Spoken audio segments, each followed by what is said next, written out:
Nesta semana, recebemos uma excelente notícia. Mais um novo edital, Polícia Civil do Goiás, para agente e para escrivão.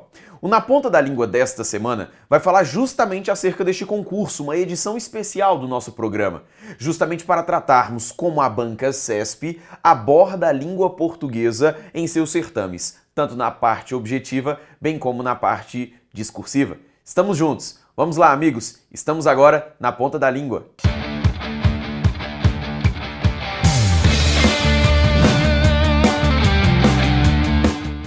Já que temos um novo edital na praça, devemos dar atenção a ele. Meus amigos, sempre faremos, assim que publicarem novos editais, nós sempre faremos uma edição especial do Na Ponta da Língua, justamente dedicado ao entendimento de como a língua portuguesa deve cair para este certame. Lógico, estamos então com este edital publicado, a Polícia Civil do Goiás, e devemos entender como é que a banca CESP, aliás, que hoje nós chamamos de SEBRASP, na verdade, vamos precisar entender como ela vai cobrar a prova de língua portuguesa, não é verdade? Vamos à tela então, por gentileza. Meus amigos, estamos no episódio 4 do Na Ponta da Língua. Como o tempo passa rápido, não é verdade? Já fizemos um mês de programas e vamos continuar juntos, nos dedicando ao aprendizado da língua portuguesa. Vamos à tela então.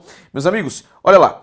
Primeiro ponto que eu quero mostrar a vocês são as questões mais comuns do CESP quando o assunto é língua portuguesa. Quem viu o artigo que foi publicado no blog, que foi redigido por mim, lá eu coloco os assuntos que a banca mais aprecia nas provas de concurso público. Concordância, pontuação, emprego do sinal indicativo de crase, funções do que, funções do se, conjunções semânticas, questões que versam sobre a reescritura textual. Coloquei para você lá justamente porque eu quero que você se lembre de passar por estes assuntos quando você estiver estudando língua portuguesa para a tua prova da Polícia Civil do Goiás. Além disso, você não deve esquecer que a prova com certeza terá questões de análise de texto, terá também questões de coesão textual. E outro assunto muito bem quisto pela banca é o assunto tipologia textual. Você entender se o texto é uma dissertação ou se o texto é uma narração. Tudo bem? Lembrando, eles colocaram no edital que seriam 20 questões para a parte básica, e a parte básica compreende português e informática. Desta maneira, acredito que para português nós teremos 10 ou 15 questões. Naturalmente, para informática teremos 5 ou 10 questões. Se a banca seguir o padrão que normalmente ela coloca, vai ser 10-10. Tudo bem? Mas vamos aí nos observar, vamos acompanhar tudo aquilo que a banca vai falar acerca deste certame. Vamos acompanhar até o dia da realização da prova. Aliás, até depois da realização da prova. Tudo bem? Vamos lá então. Meus amigos, quero te mostrar como é que essa banca gosta de apreciar concordância. Olha o que eles disseram para você nesta questão. O emprego da forma verbal seria, na terceira pessoa do singular, deve-se a concordância com a expressão a citação de jurisprudência, que exerce a função de núcleo do sujeito dessa forma verbal. Gente, o assunto aqui, diz respeito a sujeito e a verbo, ou seja, o assunto que está em jogo faz menção à chamada concordância verbal. Concordância verbal. Tudo bem? Olha para mim o que diz o texto. Nessa esteira de raciocínio, a citação de jurisprudência precedentes em uma petição seria um relato inserido em outro. A forma verbal aqui em jogo, meus amigos, é a forma verbal seria. E eu devo perguntar ao verbo, o que seria um relato inserido em outro? Seria a citação de jurisprudência precedentes. Esse aqui, portanto, meus amigos, é o meu sujeito. Só que nós não podemos nos esquecer que, quando eu falo de concordância verbal, por tradição nós afirmamos que o verbo concorda com o sujeito. Só que, na verdade, o verbo gramaticalmente concorda com o núcleo do sujeito. E como é que eu vou descobrir quem é o núcleo do sujeito, professor? O núcleo do sujeito é, neste caso, o substantivo que está sem preposição. Por gentileza, me acompanhe. O núcleo do sujeito, pessoal, aqui é só e somente só o termo citação. E por que eu sei, professor, que citação é o núcleo do sujeito? Ora, pois, porque citação é um substantivo que está sem preposição.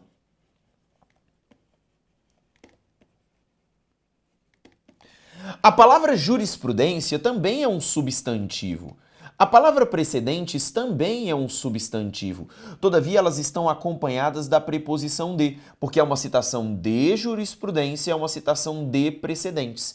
Assim, meus amigos, nós podemos perceber uma das relações gramaticais mais benquistas pelo CESP, que é justamente a relação entre o sujeito e o núcleo do sujeito, ou melhor dizendo, entre o verbo e o núcleo do sujeito. Meus amigos, ele afirma na questão que o núcleo do sujeito não é só citação, mas é a citação de jurisprudência. Logo, dessa maneira, o item aqui apresentado é um item que está errado. Tudo bem? Quando você estiver estudando para a sua prova de Polícia Civil do Goiás, lembre-se sempre, por gentileza, de dar atenção a essa relação sujeito-núcleo do sujeito. Você vai ver que o CESP tem uma infinidade de questões acerca deste assunto, em que ele gosta de confundir o candidato, se é o sujeito, se é o núcleo. Legal? Vamos à tela, por gentileza. Vamos ver mais uma questão de um outro assunto. Pessoal, ele coloca o seguinte: a expressão famoso sequestro relâmpago está entre vírgulas porque explica em termos populares a expressão roubo com restrição de liberdade. O texto fala o seguinte: balanço divulgado pela Secretaria de Segurança Pública do Distrito Federal aponta redução de 39% nos casos de roubo com restrição de liberdade. E ele afirma que esse roubo com restrição de liberdade é o famoso sequestro relâmpago. E ele fala mais: ocorridos entre 1º de janeiro e 31 de agosto deste ano. Meus amigos, isso aqui foi assunto da prova da Polícia Civil daqui do Distrito Federal. Meus amigos, ele fala o seguinte: casos de roubo com restrição de liberdade, que segundo o meu texto é o famoso sequestro relâmpago. Se eu chamar o roubo com restrição de liberdade de X e se eu chamar o famoso sequestro relâmpago de Y, eu consigo constatar que no meu texto X é igual a Y, uma relação de equivalência semântica,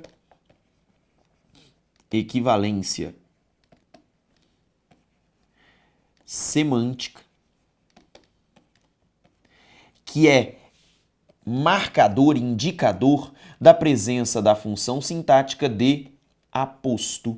Tudo bem?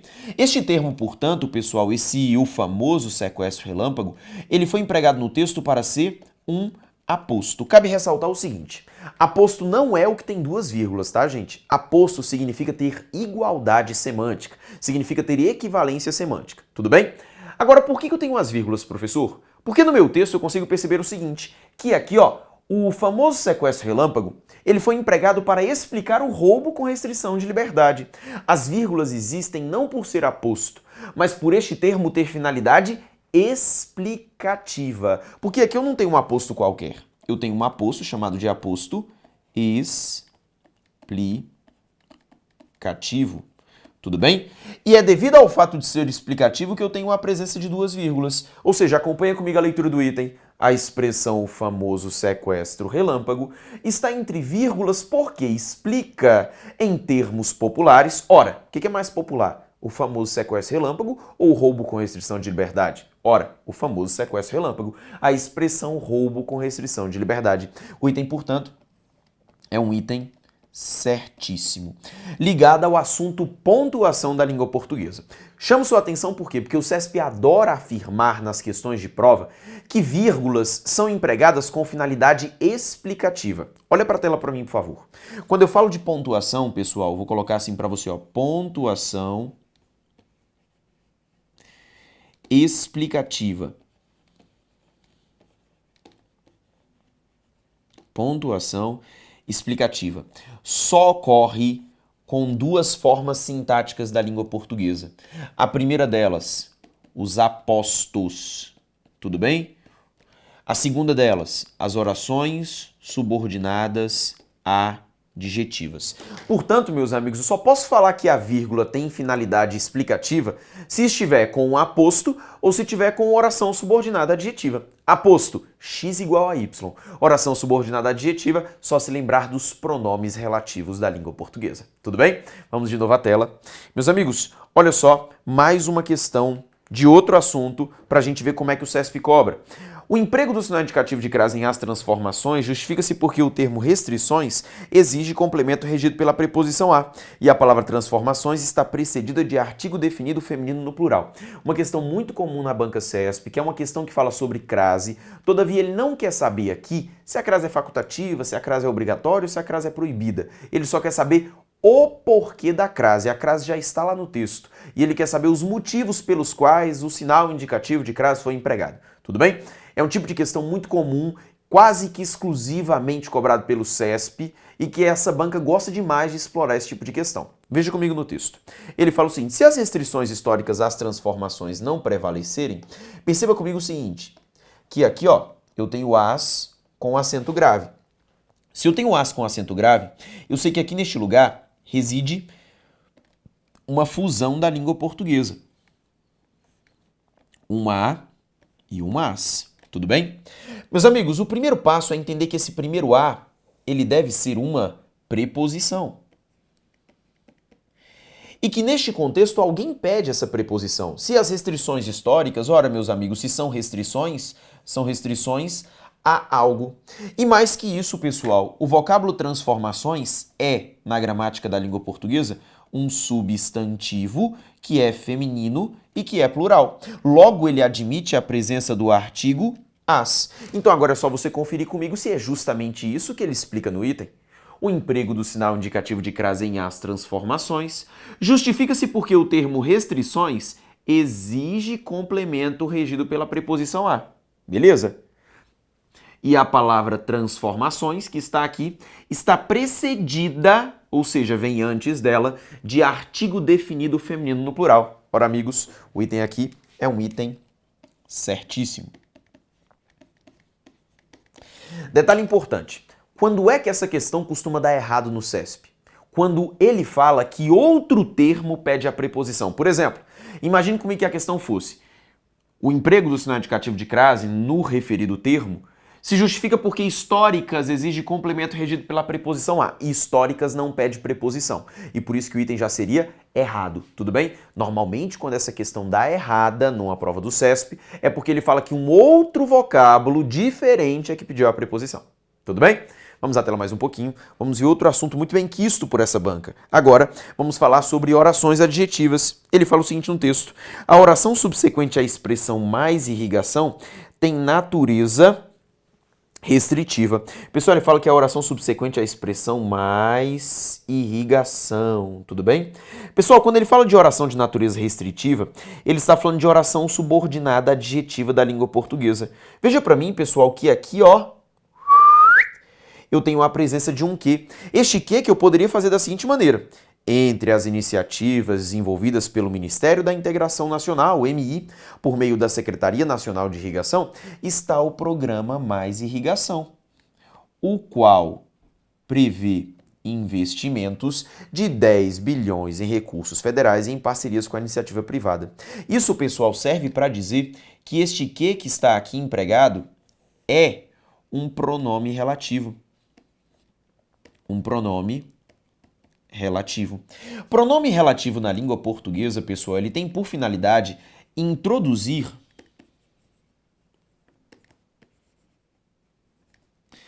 as orações que são subordinadas e que são adjetivas. As orações subordinadas adjetivas da língua portuguesa, elas são de dois tipos, certo? Elas podem ser oração subordinada adjetiva explicativa ou oração subordinada adjetiva restritiva. Como é que eu diferencio uma da outra, professor? Se for explicativa, com vírgula. Se for restritiva, sem vírgula. Veja para mim que aqui no trecho, se eu tenho um pronome relativo, significa que eu tenho uma oração subordinada adjetiva. Todavia, meus amigos, antes deste que eu tenho a presença de uma vírgula. Logo, neste trecho, o que eu tenho aqui é uma... O que eu tenho aqui neste trecho, que prevê investimentos de 10 bilhões em recursos federais e em parcerias com a iniciativa privada, esse trecho todo é uma oração subordinada adjetiva, só que com vírgula ela é explicativa. E o item afirma que é restritiva, logo o item está errado. Tudo bem?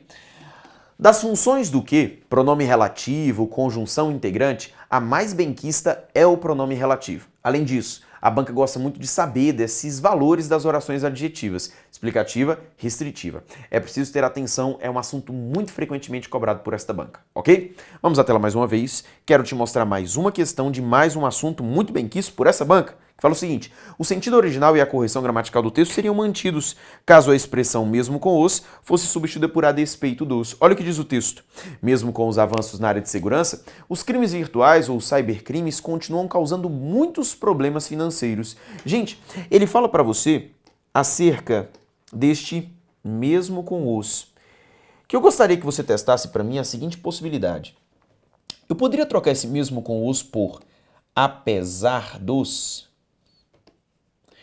Verifique comigo. Assim, ó. Apesar dos avanços na área de segurança, os crimes virtuais ou cybercrimes continuam causando muitos problemas financeiros. Veja que o apesar dos se encaixa perfeitamente. Assim como mesmo com os que já está lá, não é verdade? Mesmo com os avanços na área de segurança, os crimes virtuais ou cybercrimes continuam causando muitos problemas financeiros. Agora bota para mim um apesar dos, ou perdão, um a despeito dos. A despeito dos avanços na área de segurança, os crimes virtuais ou cybercrimes continuam causando muitos problemas financeiros. E talvez você esteja pensando, professor, mas eu não sei se esse a despeito do se encaixou tão bem. Mas talvez a sua dúvida resida no seguinte fato. Você talvez nunca tenha usado um a despeito dos na sua vida. E isso, claro, não é um demérito seu. Nós, usuários da língua portuguesa, selecionamos algumas formas para usar corriqueiramente e outras, infelizmente, são desprivilegiadas e deixadas de lado. Só que aí entra o detalhe. A banca CESP, quando é o assunto conjunções, ela cobra todas as conjunções, as que você usa e as que você nunca vai usar, tudo bem? Então, por isso, é um assunto que cabe memorização. Quem já é meu aluno sabe, existe uma tabelinha de conectivos que deve ser memorizada para quem estuda para concursos públicos, ainda mais para quem vai fazer uma prova do CESP, tudo bem? Se você ainda não tem essa tabela, você vai acessar esse link aqui, ó. Você vai digitar para mim no seu navegador bit.ly/conectivos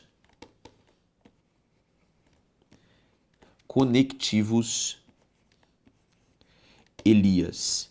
Neste link, você vai encontrar para mim uma tabela de conectivos que deve ser memorizada por você para a realização de provas do CESP. Até porque, meus amigos, quando você estiver de olho nessa tabela, você vai perceber para mim o seguinte: mesmo com os é uma conjunção de caráter concessivo e a despeito dos também é uma conjunção de caráter concessivo. Mesmo, conquanto, embora, não obstante, ainda que, mesmo que, se bem que, posto que, todas são conjunções concessivas. Logo, o item que está aqui apresentado é um item certíssimo. Tudo bem? É um item certíssimo. Então, cabe relembrar que a memorização dos conectivos da língua portuguesa é preceito fundamental para quem vai fazer uma prova do CESP. Tudo bem?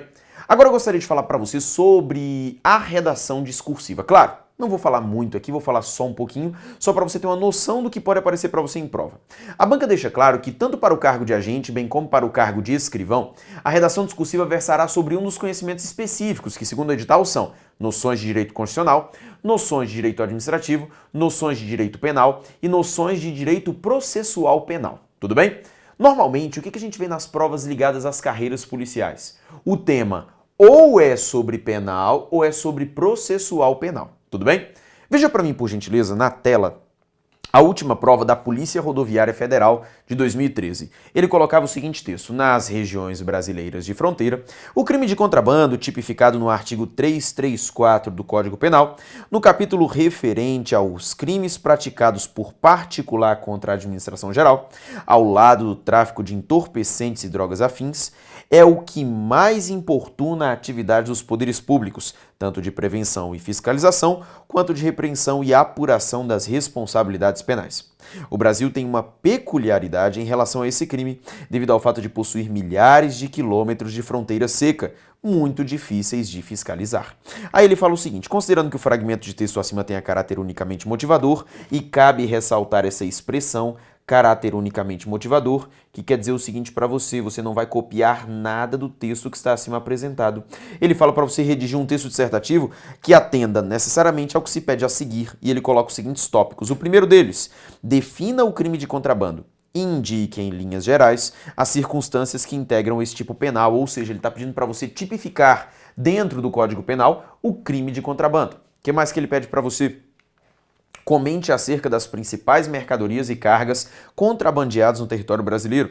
Na sequência, explane a respeito dos problemas decorrentes do contrabando de mercadorias e cargas para a economia nacional e para a saúde pública. E, por fim, ele pede para você sugerir medidas e ações efetivas das forças públicas para o combate ao contrabando de mercadorias e cargas no país. Esse aqui, pessoal, seria um modelo básico e padrão para a realização de uma prova de carreira policial organizada pelo CESP. Ele vai te dar um tema, o tema aqui, segundo o texto motivador, é o crime de contrabando, e você deve dizer para mim a definição de crime de contrabando, a tipificação desse tipo penal. Além disso, falar quais são as mercadorias contrabandeadas, as consequências do contrabando para a economia e para a saúde, e ainda apresentar propostas de intervenção que possam resolver o problema do contrabando no Brasil. Tudo bem? O detalhe importante desse tipo de texto é o quê? Eu devo abordar cada um desses tópicos na ordem em que eles aparecem. Tudo bem?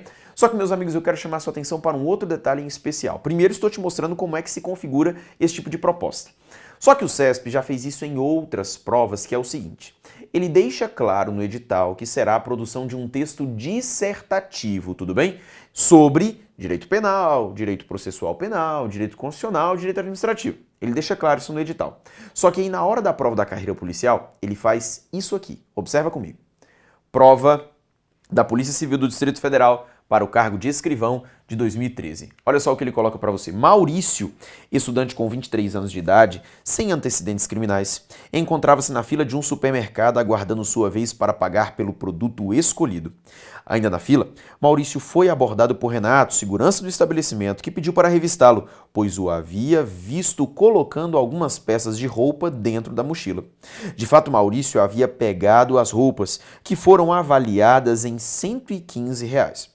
O agente admitiu que havia se apoderado das peças de roupa para o seu uso pessoal e que não tinha a intenção de pagar por elas.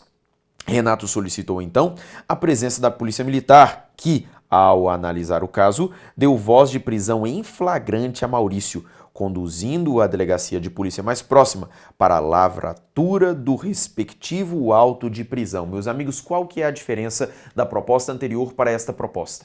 Na proposta anterior, ele te deu um texto motivador. Agora ele está te apresentando uma situação hipotética. Tudo bem? E na prova eles não disseram em momento algum que a redação discursiva seria um estudo de caso. Eles disseram que seria um texto dissertativo, isso estava previsto no edital. Mas é isso que eu quero que você tenha em mente, meus amigos. O estudo de caso, ele não deixa de ser um texto dissertativo. Me acompanha por gentileza, olha o que ele fala para você. Com base na situação hipotética apresentada acima, ou seja, perceba, ele fala com base na situação hipotética, não é texto motivador. Qual que é a diferença, meus amigos? Texto motivador, você não pode copiar nada dele. Situação hipotética, você vai ter de tratar ao longo do texto. Aliás, a situação hipotética ela deve aparecer do início ao fim do texto. Eu devo aplicar o meu conhecimento de penal e de processo penal ao caso apresentado, ao caso em tela. E eu, obrigatoriamente, terei de expor o caso ao longo da minha redação. Continua comigo. Com base na situação hipotética apresentada acima, redija de forma fundamentada um texto dissertativo. Veja que ele fala que é um texto dissertativo, ele não fala que é um estudo de caso. Até porque o estudo de caso, pessoal, ele é um texto dissertativo. Com que diferença? No texto dissertativo, eu tenho um assunto foco a ser abordado e um texto motivador do qual não posso retirar e copiar nada. Agora, quando eu tenho uma situação hipotética, eu tenho a obrigação de apresentá-la ao longo da minha redação, tudo bem? Tenho a obrigação de apresentá-la ao longo da minha redação. Veja o que ele fala mais. Que atenda necessariamente ao que se pede a seguir, discorra sobre o furto privilegiado e sobre o furto de bagatela, apresentando as diferenças entre ambas as figuras e apontando em qual modalidade se enquadraria a conduta de Maurício. Tá vendo que ele quer que você enquadre a conduta de Maurício? Te mostrando que é a análise do caso. Mais que isso, responda se Maurício consumou o furto, esclarecendo se as circunstâncias do caso autorizam a lavratura do flagrante por furto na modalidade tentada. E, por fim, esclareça se a devolução da coisa furtada é admitida como causa de exclusão da tipicidade do crime de furto. E aí ele coloca para você tudo que era para ser abordado acerca do caso de Maurício, que roubou algumas roupas em um mercado. Tudo bem? Qual é a diferença, portanto, entre redação discursiva, melhor dizendo, entre texto dissertativo e estudo de caso? A diferença é, No texto dissertativo, ele vai te dar um texto motivador do qual você não pode copiar nada e você só tem de tratar aqueles tópicos na ordem que eles aparecem, tudo bem? Já quando eu tenho esse tipo de circunstância, quando eu tenho um estudo de caso, eu tenho a necessidade de abordar o caso, de contar o caso, e eu tenho a obrigação de fazer remissão ao caso acima apresentado. Tudo isso em um texto dissertativo que, claro, contém início, meio e fim, ou em outras palavras, introdução, desenvolvimento e conclusão. Tudo bem? Então é fundamental que você saiba disso. Estou te mostrando esse aspecto por quê? Porque mesmo ele falando no edital que é texto dissertativo, eu sugiro que você, candidato à prova da Polícia Civil do Goiás, se prepare para a produção tanto de texto dissertativo, bem como para a produção de estudos de caso. Porque independentemente da proposta que vier, eu quero que você esteja preparado. E meus amigos, tenha muita atenção, a redação discursiva pesa muito na prova do concurso público, tanto para a reprovação daqueles que não conseguem a nota mínima exigida, bem como para a classificação de candidatos. Então tenha muita atenção e muito foco à redação discursiva. Adotem uma rotina de treino, pelo menos 2 redações por semana, a fim de que você consiga chegar na data do certame perfeitamente preparado e com a certeza de que você vai obter um bom resultado neste concurso. Tudo bem? Invista na redação discursiva. Invista na redação discursiva. Ela é motivo de alegria para inúmeros candidatos e eu, particularmente, tenho inúmeros relatos de candidatos que foram plenamente aprovados em concursos públicos